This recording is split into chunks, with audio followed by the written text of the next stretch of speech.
और जहाँ समागम सेवा का जिक्र हो रहा है तो दास को पिछले साल की एक बात याद आ रही है। मॉर्निंग सेवा समालखा में पिछले साल पहली बार शुरू हुई तो दास को भी इनकी कृपा से सेवा पर जाने का अवसर मिला।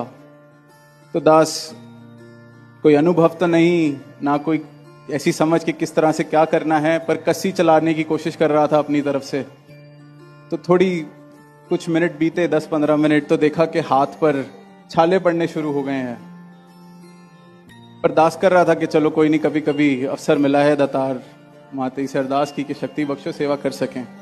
5 मिनट ये सिलसिला और चला। पीछे से एक आवाज आई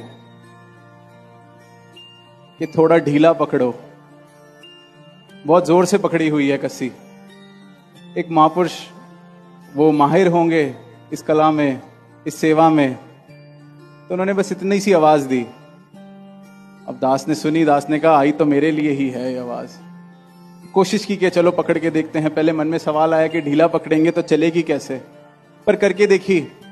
और फिर अगले पूरे महीने जब भी कस्सी चलाने का अवसर मिला उसको ऐसे ही पकड़ा और हाथ पे कुछ जख्म नहीं आए।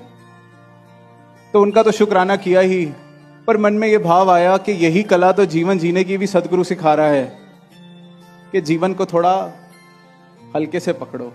इतने जोर से पकड़ के रखोगे तो दुख, संताप आना ही आना है, जख्म पड़ने ही पड़ने हैं।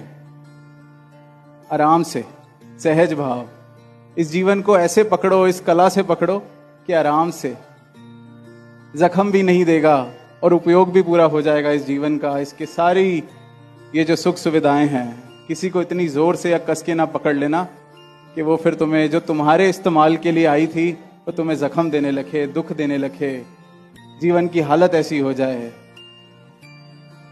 तो ये जीवन जीने की वो कला सिखा रहे हैं। इनके गुरसिक और भी जीवन में उसी कला के साथ कितने और फायदे हैं वो सिखा रहे हैं। तो समय की तरफ दास की नजर जा रही है। अंत में बस यही कहेगा कि अगले हफ्ते से सेवाएं भी शुरू होनी है। तो जो दास की तरह अनुभवी नहीं है कस्सी चलाने में, तो उसको हल्के से पकड़ें ताकि जख्म ना पड़े।